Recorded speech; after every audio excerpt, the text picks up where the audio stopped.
Breaking tonight, Fox News just confirming a critical new pick for President-elect Trump, with a job offer going to a controversial candidate, one you know very well. Good evening and welcome to the Kelly File, everyone. I'm Megyn Kelly. Topping the list of priorities for the president-elect, building the team that will protect this country at one of the most uncertain times in our history. Just moments ago, Fox News confirming that President-elect Trump has picked former Obama administration military intelligence chief, Lieutenant General Michael Flynn, to be his national security advisor. This is a critical post in the national security landscape. It will not be without controversy, but it will be without Senate confirmation, which is not needed for that job. We're going to get into this in just 1 minute. Among the other candidates who visited Mr. Trump today, legendary foreign policy giant Henry Kissinger, South Carolina governor, and reported candidate for Secretary of State, possibly, Nikki Haley, head of the National Security Agency, Admiral Mike Rogers, and our next guest, retired four-star general and former Vice Chief of Staff of the United States Army, General Jack Keane, who says this country is facing global security challenges on a scale not seen since the rise of the Soviet Union. General Keane in a moment.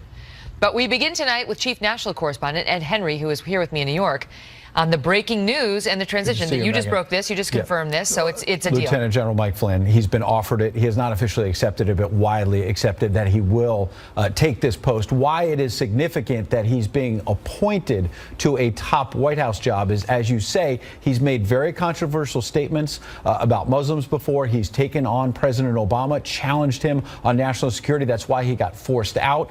And so Democrats would want a pound of flesh if he was nominated to a post like Defense Secretary or Secretary of State. This allows President-elect Donald Trump to get him installed right into the White House. Kellyanne Conway today pushed back on all these reports, charging that more broadly the transition is moving too slow. She declared while they have a lot of work to do, they're moving methodically and calmly to focus on quality rather than speed. I mentioned Flynn. There's also another surprising move tonight. President-elect Donald Trump inviting Mitt Romney to a meeting this weekend at his golf club in Bedminster, New Jersey. The same former Republican nominee that Trump called a choker, and the same Romney who called Trump a phony and a fraud in that searing speech last March. Sources telling us tonight Romney is a potential Secretary of State, a sign Trump may be trying to bring together a team of rivals, as we saw President Obama do with Secretary of State Hillary Clinton. Trump's close friend Rudy Giuliani has been a contender for Secretary of State as well, after indications that he was not as interested in Attorney General as outsiders expected. Other options include Senator Jeff Sessions for Attorney General, first lawmaker to stick his neck out and endorse candidate Trump, as well as another surprising pick, a rival again for either Attorney General or a spot on the Supreme Court, Ted Cruz, who now sounds ready to join the team based on what he told Fox and Friends today. Watch. I have an incredible job right now representing 27 million Texans, and I'm incredibly honored to hold that job, and it's a job I take very, very seriously. I'm eager to work with the new president in whatever capacity I can have the greatest impact. Now, Senator Sessions also in the running to be Defense Secretary. You mentioned Henry Kissinger. General Keith Kellogg have also passed through Trump Tower. Lieutenant General Michael Flynn as well has been huddling with President-elect Trump. The bottom line is they want to get this national security team in place as quickly as possible, Megyn, because this is, as you say, critical, not just protecting the nation, but we're still at war. And during a transition is when someone like ISIS is going to try to make some sort of a statement. And you want to be on guard for that. And so while they're under great pressure to get this transition moving, national security, top of the list. Absolutely. Ed, good to see you. Good to see you. Adding to the urgency for Mr. Trump to assemble his national security team, today the Director of National Intelligence, James Clapper, submitted his letter of resignation.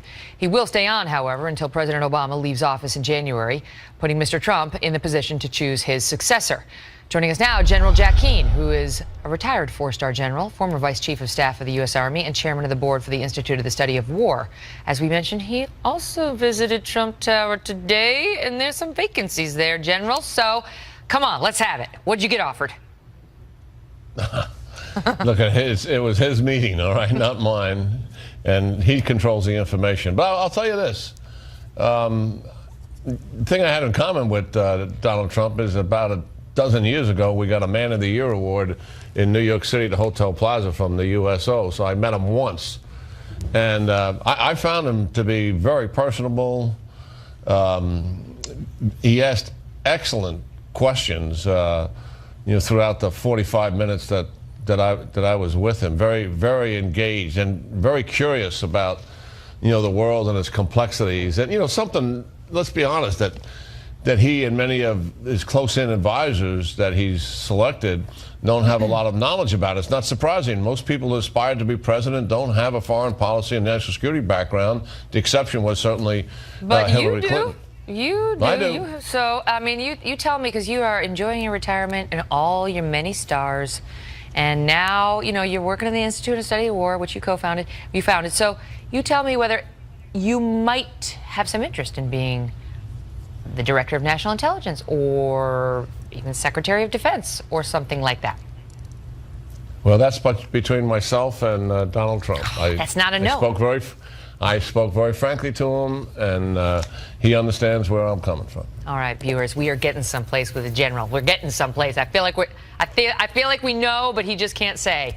I want to ask you about the breaking news and Michael Flynn, Lieutenant General Michael Flynn. We know him. He's on the Kelly File all the time. Many people are going to lose their minds over this. Just explain why this position is so important, National Security Advisor to the President. Yeah, it's a really important position, certainly. Just the name itself implies that.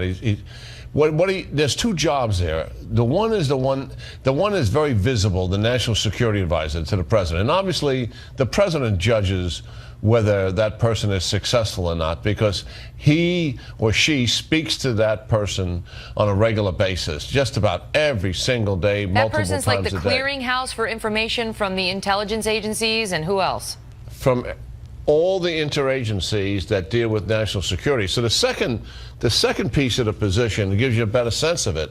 He's also the director of the National Security Council, which has members on it from the Department of Defense, Department of State, all of our intelligence agencies, the Department of Treasury, etc. And it has its own staff, which now is about 400.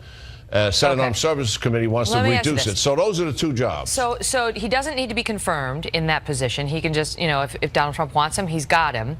But people are already pointing to some controversial statements that General Flynn has said in the past, including, let me pull it up, this one from his Twitter account. This is from April, last April. Fear of Muslims is rational, in all capital letters, rational. Please forward this to others. The truth fears no questions. I mean, his language like that, and is General Flynn's somewhat controversial history, especially with the Democrats, going to hurt him at all? I mean, can it? Well, as I said before, he's advising the President of the United States. That's between the two of them. The President's going to judge whether Flynn is doing a good job or not. The other thing he does, so I can just carry that thought a little further, when the President makes a decision to implement a national security policy, it'll be General Flynn's job to coordinate all of the agencies I mentioned in the execution of that policy. And also, you feel good about it? Do you feel like General Flynn can do this? I know him. He's a good guy. This is about the President's confidence in somebody that he knows, somebody he likes, and somebody he trusts. Okay. That's what this is really all about. We got our eyes on you, General Jack. I frankly don't think whether we think he's a good guy or not, or a great guy or bad guy, it's not even relevant. This is about the President picking a guy he wants to talk to every single day about national security. That's what's important. Just telling you, watching you. I'm going to see you going back into Trump Tower. We're going to see a big announcement. I hope you come right here to Kelly File first after you get it. Great to see you. Good talking to you, Megan. Stuff's happening. Also with us tonight, Katrina Pearson, who's the former Trump campaign national spokesperson, and Matt Bennett, who's co-founder of The Third Way and a former deputy assistant to President Bill Clinton. Great to see you both. So let me just start with you on this, Katrina. It's now being confirmed. Our Ed Henry has confirmed General Michael Flynn, and he's already taking the incoming on this. What say you to the people who say he sat in on intelligence briefings while he was advising foreign clients? He made the controversial tweet about how fear of Muslims is rational, not radical Muslims, but just Muslims. Your thoughts? Well, I won't confirm or deny the appointment simply until the transition team does. I don't want to make that mistake. Okay. Simply because we've heard rumors and people for the last 2 days. And, you know, the media can't decide, Megan, on how to shift gears from trying to defeat Trump to trying to actually cover him by holding him to a completely non-existent standard. And, you know, it's really bad when David Axelrod, chief strategist to Barack Obama, took to Twitter today to remind the media that they didn't even have these appointments made at this time without criticism. No one here is criticizing him for not making appointments fast enough. I'm talking about General Flynn and whether he's good for this position. I'll give it to you, Matt, on why the Democrats don't seem to like him.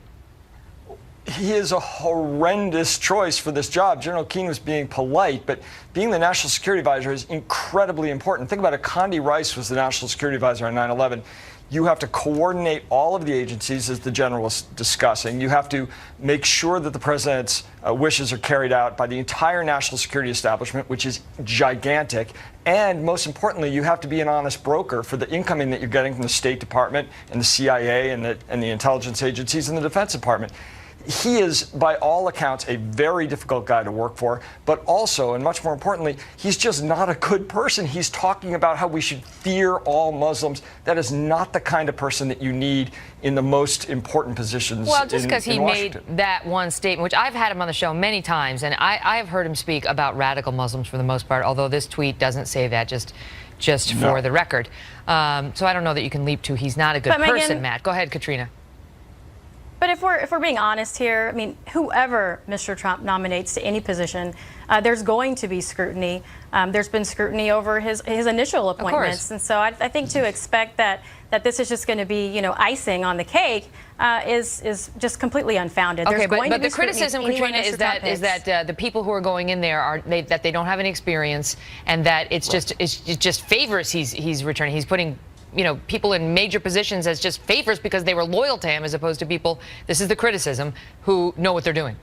Right. Yeah, Megyn, and the election is over, and the people chose Donald Trump, someone who had never been a politician before, because they trust him to make the right decisions and to choose the right people. And again, this is not just one person that's going to be making these decisions. There are teams that are going to be put in place. Those landing teams are going to be announced soon. Mr. Trump is brilliant when it comes to putting together teams and when it comes to doing what he wants to get done. And I think he's proven that time and time again. Go ahead, Matt. Well, look, he's made 3 appointments. One of them I think most Democrats are comfortable with, which is his chief of staff, Reince Priebus. But the other one, Steve Bannon, as you well know, Megyn, is unbelievably controversial because he, again, is somebody who is just so far outside the mainstream. If George W. Bush had had a meeting in the Oval Office with Steve Bannon, it would have been news because it would have been a scandal. Now he's going to have an office next to the Oval Office, and I think there's going to be same kind of questions raised about General Flynn. Maybe not quite as extreme. As Katrina pointed out, Steve Bannon was running Trump's campaign, and the people elected him, Matt. So, you know, no doubt. Is there really any objection to Trump using him as he wants, President-elect Trump? No, we can't stop it. He can appoint who he wants, and he will. But we can object to it because this is not the kind of guy that you want in the halls of power. You want somebody much more reasonable and much more mainstream than guys like Steve Bannon. I think your objection may be overruled. Well, I mean, there's a laundry list of controversial people surrounding Barack Obama as well. We don't talk about that. Also breaking tonight, new reports that Nancy Pelosi could be caught in the crossfire as the Democrats get ready to punish someone for the epic losses last week. Will it be Ms. Pelosi? Plus, a fierce fight breaking out today over the idea of tracking immigrants who come here from terror hotbeds. We'll show you what the law says about this, and then we'll pick up the political fight with Hassan Shilby from the Council on American Islamic Relations and former Navy SEAL Carl Higbee. They're next. Don't go away. Look, the president needs to protect America first. And if that means having people that are not protected under our Constitution have some sort of registry so we can understand, until we can identify the true threat and where it's coming from, I support it.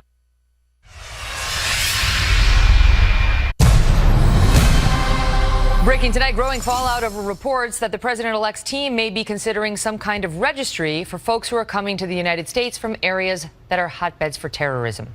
While critics are hitting the plan as anti-American, some constitutional experts say it's not only legal, but several administrations have used practices like this. Trace Gallagher explains how this might work. Trace? Megyn, when it comes to implementing Donald Trump's call for extreme vetting of immigrants from some Muslim countries, Kansas Secretary of State Chris Kobach, a member of the Trump transition team, says the answer might be reinstating the National Security Exit and Entry Program system known as NSEERS, which required people from primarily Muslim countries deemed as a higher risk to be interrogated and fingerprinted.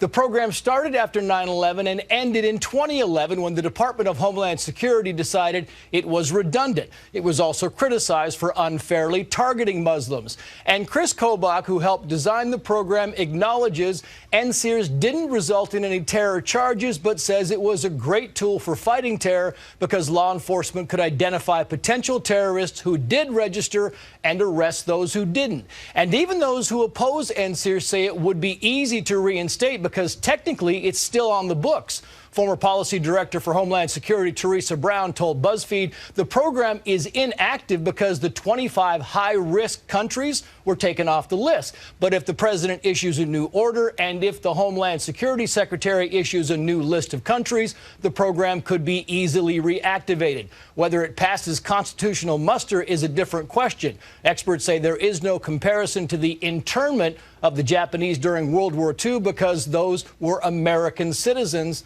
And now the Trump team says they would not be registering just Muslims, but rather those who come primarily from Muslim countries, a distinct legal distinction.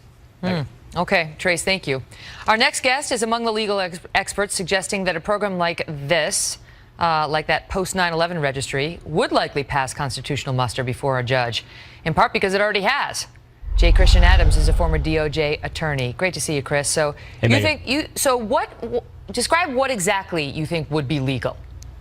Foreigners do not have a constitutional right to enter the United States, Megan. Even Americans, they don't enjoy the Fourth Amendment rights against search and seizure when they're at the border. So the Constitution doesn't apply normally at the border. All you have to do is say these hotbeds of terror have to be subject to additional screening. This is a reasonable request. It's something I think most Americans would agree with. If you've come to this country and won in from these hotbeds of terrorism, you're going to be subjected to additional screening. It's neither Muslim nor a registry. It's where terror is. How far could they go with that? I mean, could they say, we need your address, we need your cell phone, we need your fingerprints, you need to check in with us every 3 days? And if you don't, you're out. Absolutely. It's totally constitutional. And it was in place, something similar to that, up until 2011, which naturally the Obama administration quit doing. You could say you have to check in with INS every week. Remember, the 9/11 terrorists, Megan, overstayed their visa. A tool like this would have been effective to help stop 9/11. So how, the concern is that what if we wanted to go beyond that? What if we wanted to do something like corral them and keep them in a certain area? I mean, they do have constitutional rights once they get on U.S. soil and get past the border. That's right, and nobody is suggesting that. Nobody's suggesting that's part of this attack on the Trump transition is they're making things up that aren't actually being suggested. You cannot corral people based on the religion, and nobody's suggesting it.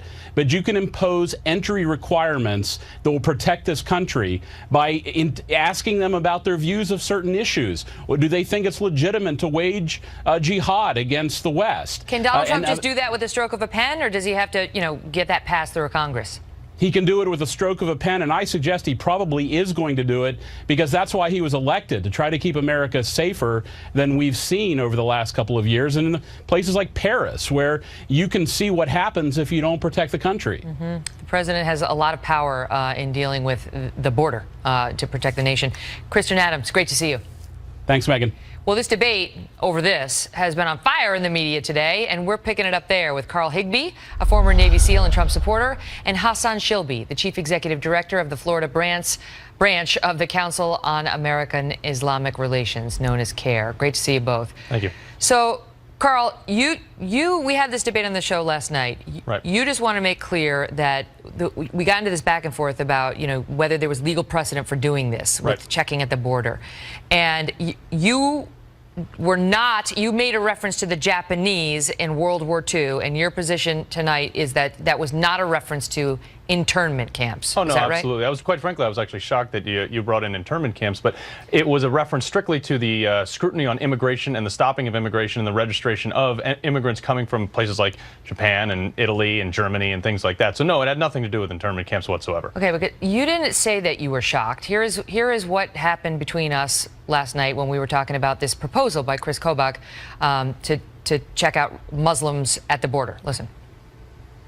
They're discussing drafting a proposal to reinstate a registry for immigrants from Muslim countries. Yeah, and perfectly honest, it is legal. They say it'll hold constitutional muster. I know the ACLU is going to challenge it, but I think it'll pass. And we've done it with Iran back a while ago. We did it during World War II with Japanese, which, you know, call it what you will, maybe wrong. You're not proposing we go back to the days of internment camps, I hope. No, I'm not proposing that at all, Megan. But what I am saying is that you know better than to we need to suggest protect that. America That's the kind of stuff that gets people scared, Carl. Right. But I'm just saying there is precedent for it, and I'm not saying I agree with it. Right. So, I mean, there wasn't shock expressed. There was saying, hey, there's precedent for it, which is what got people, you know, confused. But I take you at your word if you're saying you were referencing something else. You were trying to make a different point. It was referenced in parallel with Iran when we, under Jimmy Carter, when we banned immigration from Iran. So I assume that, forgive me for not being as clear as I possibly could, but I never... Because you mentioned the Japanese in World War II. Yeah, no, I did, but I did not ever mention internment camps. So, for those out there who thought it was... I know, but that's kind of the big story about what we did here to the Japanese. You put words out there, Megan, and let's be honest, the media had happy to run with them. Only after you put out the words about what we did to the Japanese in World War II, which is like, okay, I remember that. Yeah, well, I tell you what, I think the left-wing media took this by the horns because they're not a fan of Donald Trump, but this is exactly why he run, because of the dishonest media. Not saying you. Okay. Listen, I understand you're clarifying it. Got it. Hassan, let me bring you in on what Carl is actually saying tonight, which is he supports this proposal. You just heard our lawyer saying it would be upheld in a court of law to say Muslims coming into the country from countries where terror originates or where there's a terror problem, that they could be forced to submit to this kind of monitoring. Your thoughts? Thank you, Megan. And to Carl, I say, have you no sense of decency, sir? I mean, America is a country based on freedom of religion. Freedom of religion is a fundamental principle that I have taken an oath, and I'm sure you've taken an oath to protect. And it is ineffective to target people simply based on religion. Let's target criminals, let's target terrorists, but let's not divide people simply based on their religion. And my children hear you. After Donald Trump won, my children came home, they're ages 4, 5, and 6. And we don't talk about politics at home, but they said, Daddy, Trump won, and now he's going to kick us out. And he's going to build a wall so big we can't even fly back home. And I told them, kids, don't worry. You're all born here. This is your land. And I'll protect your freedom to practice your faith in this land, as we will protect the freedom of all Americans to practice their faiths in this land. He's not talking about Americans, freedom. though, Hassan. He's not talking about Americans. He's talking about foreigners who want to come into America and the kind of screening that we should do when we're in a war on terror. Well, I think anybody coming into America should face scrutiny and screening to make sure that people who are coming into America are law-abiding. You don't think there should be any heightened scrutiny for those who come from hotbeds of terror? I don't think there should be heightened scrutiny based on people's religion. Again, that's not what America is about. You have the IRA committing terrorism. Is that based on religion, or is it based on a geographical, a geopolitical war? Well, we've heard many different things. We've heard many different things from Trump supporters and Trump surrogates, and some have advocated. I mean, this gentleman here himself has said some very negative things about the entire Muslim community. We can't be promoting fear and hate against an entire religious community. Let's target on actual threats, but let's not divide Americans based on religion, because what makes America so great is freedom of religion. That's what the U.S. Constitution is about. Go ahead, Carl. Well, Hassan, forgive me for not taking you too seriously about American security and safety, which is the paramount of Donald Trump's policies here. Your organization, CARE, was listed as a terrorist organization by the UAE. 7 of your board members can't come into the United States because they have alleged terrorist ties, and you supported Hamas. So let's be very clear here. Donald Trump wants to protect Americans first and scrutinize people who want to join our country, and make sure when they do join our country, they do it on our terms, which is safe for Americans, but we also want to be fair to the people who are already here. So I welcome immigrants, I welcome people from all over the country, or all over the world, to join us here, but I want to make sure that it's safe for Americans in my country that I fought for. Go ahead, Hassan. And that's absolutely false. You know, I'm a civil rights lawyer. I run the largest civil rights organization in the state of Florida. We defend the rights of all people of discrimination, regardless of race or religion or ethnicity. The UAE has designated CARE as a terrorist organization. The UAE did designate CARE, not CARE Florida. And we don't go by the UAE. We live in a democratic country. The UAE does not have democratic freedoms or liberties. And the reason they did is because CARE is a civil rights organization. Yes, a dictatorship. Are you under UAE laws, or do we believe in American laws? I go by the American system. Only a couple months ago, I met with the president. Our deputy director is a sheriff deputy, and he protects this country day and night. We keep our country safe. We're proud Americans, and we want to keep America a free and just nation for all people, regardless of their race or religion, and we will stand for all victims of discrimination. Let's stand united. Let's not let fear and hate divide us and turn us against each other. Carl, I'll give you the quick last word, and I got to go. I just want to say thank you, Megan. I think the American people understand where we stand on our differences on this one, so thank you. Great to see you both. Also tonight, we're doing a new investigation into fake news reports and whether they changed people's votes. Plus, Nancy Pelosi may lose her 14-year grip on power as a result of the pounding the Democrats took last week. Mark Thiessen and Austin Goolsbee are here on what that means for the country. Well, let me just say that, as I said, without even asking anybody for a vote, I have over 2/3 of the caucus supporting me.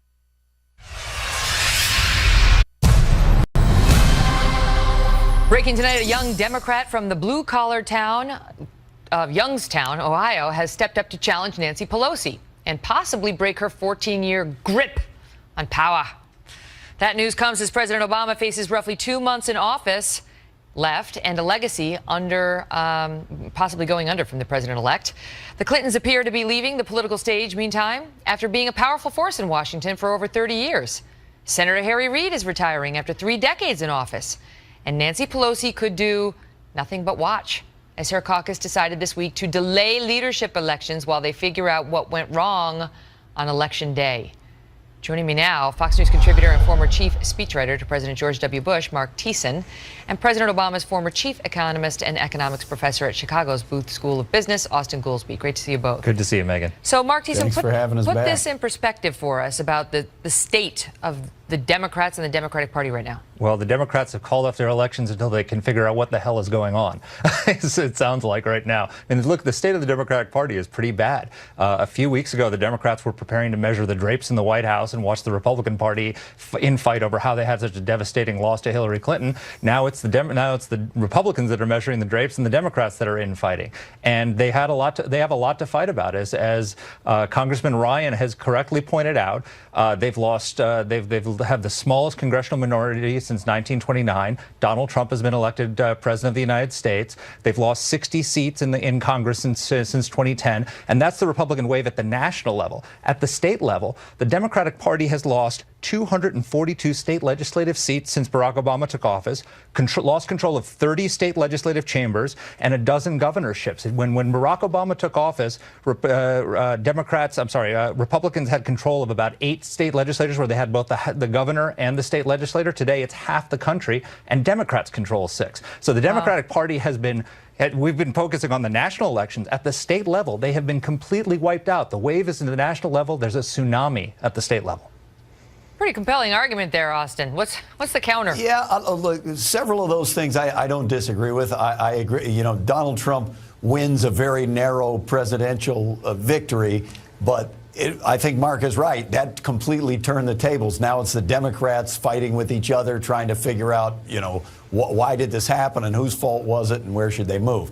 The only thing I would observe at the state level is a lot of what you've seen at the state level is true at the House of Representatives, too, which was 2010 was a big year for Republicans. And because 2010 is the census year, you had a massive amount of redistricting in those states. And that has absolutely redounded into the House of Representatives and into the state legislatures. You've seen the Senate remain much more balanced because there's no redistricting. What do you make? I mean, obviously the Democratic Party has some soul searching to do. You tell me. They don't seem like they fully understand why or how they lost. And yeah, who are they going to listen true. to for the prognosis on that? I mean, for the diagnosis, what I guess the postmortem I'm looking for. Look, both parties we have seen can overreact to very narrow election victories by the other side. You've seen that happen multiple times over the last 20 years. You think Nancy Pelosi is going to get the boot? Well, see, that's what I was going to say. With that said, it's clear with the Clintons, with Pelosi, we've got a generation of leadership that sometime in the near future is going to shift to the next generation. I don't know that it's right now. Nancy Pelosi's pretty strong and pretty effective. I don't know that this one congressman from Ohio will be the challenge, but I do think, you know, the winds are blowing. The winds of change are definitely blowing. Yeah. Mark, basically the Republicans took over the Congress in 2010, Austin's saying, and rejiggered the lines such as, you know, in a way to help the Republicans. Yeah, if it was that easy, then they wouldn't have any problems, because then they just have to wait for the next redistricting. Look, the reality is, I hope they keep Nancy Pelosi in power, because if you have the same leadership, you have the same results. The reality is that the reason the Democrats have been wiped out is because they have lost the white working class vote in states like Ohio, states like Pennsylvania, states like Wisconsin. And why is that? And because they've lost touch. First of all, because they have utter contempt for those people. These are the people that Barack Obama said are bitter people who cling to guns, that Hillary Clinton called the deplorables.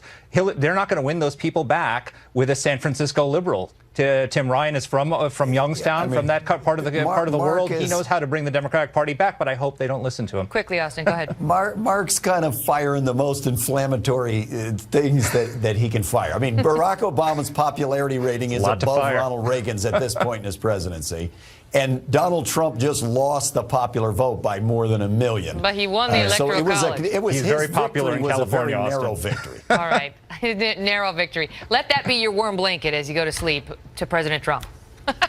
Great to see you both. Developing tonight, a brand new analysis from BuzzFeed News has found that in the months leading up to the U.S. election, bogus election news stories generated more engagement on Facebook than top real stories. Now, some on the left are claiming that fake news contributed to the outcome of the race, and President Obama is warning about living in an age of misinformation. There's so much active misinformation, and it's packaged very well, and it looks the same when you see it on a Facebook page or you turn on your television. If everything seems to be the same and no distinctions are made, then we won't know what to protect. Joining us now, Chris Steyerwalt, our Fox News digital politics editor, and Dana Lash, host of Dana on the Blaze TV and author of Hands Off My Gun, Defeating the Plot to Disarm America. Great to see you both. Thanks for having us. Fake news, it's apparently a real thing, though I don't know that it was a real cause of Hillary's defeat. Let's just start with, apparently the fake stories, the biggest ones, include that Mrs. Clinton sold weapons to ISIS. Whoa. That the Pope endorsed Donald Trump, that Ireland was accepting American refugees fleeing Donald Trump, and that RuPaul, the drag queen, said he was groped by Trump. Well, that RuPaul story, I tell you what, right there, that probably moved a lot of needles. No, there was some story. Don't say that. There was some story where... No, seriously, let's be... Okay, there was some story where it was... it was Media Research Center, and they discovered that about 8% of voters...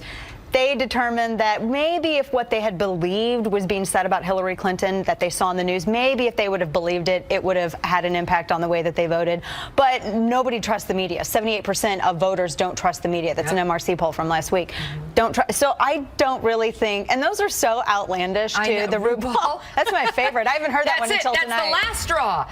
Steyerwalt, fake news, I guess, could be potentially a problem. Yeah. What seemed to be the bigger issue in this election was real news that was completely ignored by a lot of people for one reason or another. Well, look. On both sides. The sustained attack on the press. So we earned it in a large part. The broken faith with the American people by dishonest reporting, heavily biased reporting, passing itself off as objective journalism. Decades of mistakes brought... Some of which was revealed in the WikiLeaks. Some was revealed in the WikiLeaks, and others just revealed by turning on the television for some channels and going, oh, I see how it is. So all of these decades of misconduct laid open the door in 2016 that you had both campaigns, particularly Donald Trump, waging war against the press. Hillary Clinton says, it's because of the coverage of my emails that I'm in trouble. It's like, actually, it's because of the emails that you're in trouble. Right. And then Donald Trump, of course, with a all-out Anzio beachhead attack on the press. CNN sucks. CNN sucks. Disgusting, I think, was his favorite. Rage and hate against the press. So he ran against the press, and Clinton did to a degree, too. Yeah, he skull stomped the press. I mean, there's really no other way to put it. I mean, we have to use, it's colorful language, but that's exactly what happened. But the thing is, he did to the American media what so many voters have wanted to see happen for the longest time. I mean, think about this. there, back in 2010, even before that, back in 2008, if you didn't vote for Barack Obama, then maybe you have some racist tendencies. That's how this started. And then in 2010, right before the Unaffordable Health Care Act was passed, that there was the whole story of congressional members that were spit on by Tea Party demonstrators in Washington, D.C. There was zero proof of this. It was a made-up story. Nothing was confirmed. And it kept going and going and going, and the stories got more and more outrageous. This wasn't a left-leaning website. It wasn't a right-leaning website that was doing this. This was major network news that was doing this. I remember there were reports of Tea Party activists that were carrying firearms, but they were cropping people out so you couldn't tell that it was a black American voter who was carrying a firearm lawfully. I mean, that's the kind of stuff they did, so people were. But now it's like it's almost like you just want to do over. Let's just start the media over again. You know, it's just gotten so clammed up with bad information and bad actors, you know, in some cases, in the eyes of the viewers in particular. Social media is great because it connects people in ways that they haven't been before. The success of Donald Trump is a reflection not just of his ability to share information or misinformation, but it is reflective of the ability to create a network and an organization of people that transcend normal networks. Great, that's really good. But there is something that we have to pay attention to, which is if we can't be sure that we're telling people the truth and there aren't trusted sources, we won't keep the republic. Well, I would say no matter, you know, we've taken a lot of bumps and bruises, we the press, and many of them have been deserved. Some have been better than others. There's still, but it's still a noble profession. We got a job to do. We are looking out for them. We are trying. There are a lot of great journalists who give up a lot and who work very hard, usually for very little money, to bring you the best information they can. Great to see you both. Thank you, Megan. So Lena Dunham, Tom Hanks, and Brian Kilmeade. Only one of them is here. Next.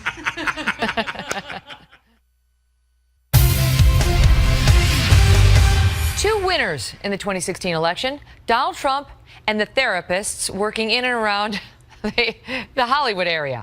It seems some of the best-known names from the entertainment industry are having an especially hard time with the results. Here to discuss it is the co-host of Fox & Friends, Brian Kilmeade. And listen to this. If you are in Dayton, Ohio tomorrow night, you can catch Brian at a signing for his book, Thomas Jefferson and the Tripoli Pirates, 4:30 p.m. Eastern at Books & Co., Dayton, Ohio. Kilmeade will be there. And it's exciting. I will not be crying. Lena Dunham, evidently the story goes, she's at the Javits Center waiting for Hillary Clinton to show up so they could have the party of a lifetime. Oh, boy. Then when she realizes Florida's going the other direction, she reaches to her face to find tears there. She was crying. A little bit later, she found hives on her chin. She found somebody else who also had hives on her chin. It was clear Hillary Clinton was going to lose. The only thing she could do was join her boyfriend at home and take a shower. You know what? And she did. Can I tell you for the record, one of our producers, Emily Jeffers, she also breaks out into hives when she gets upset. Really? Yes. Well, not in this particular instance, but I've seen that happen. That can happen. Is she upset now? No, Can we bring her out? I think she's feeling pretty good. All right. Okay, good. I don't know. I've never had that type of reaction, allergic reaction. Sometimes if I scratch a dirty cat, my eyes will puff up. Well, but you know, the truth is, this is very upsetting to a lot of Americans. Kidding. The same way as, you know, when Barack Obama won 2 times in a row, it was very upsetting to some on the other side. But when rich, famous people get upset, they do interesting things that blue-collar people can't do. Like what? They go to Aspen, Colorado, where they just go and climb rocks. Is that where Lena Dunham is? That's exactly where she did. Aspen? I thought she was in Arizona, in the Arizona. Same thing. Yeah, same thing. She went to a place with rocks. Yeah, Sedona. So don't look for her. She's out now. And then she decides. So don't look for her. Nice. Yeah, don't look for her. But she's back, and she says she realized she's going to fight the good fight.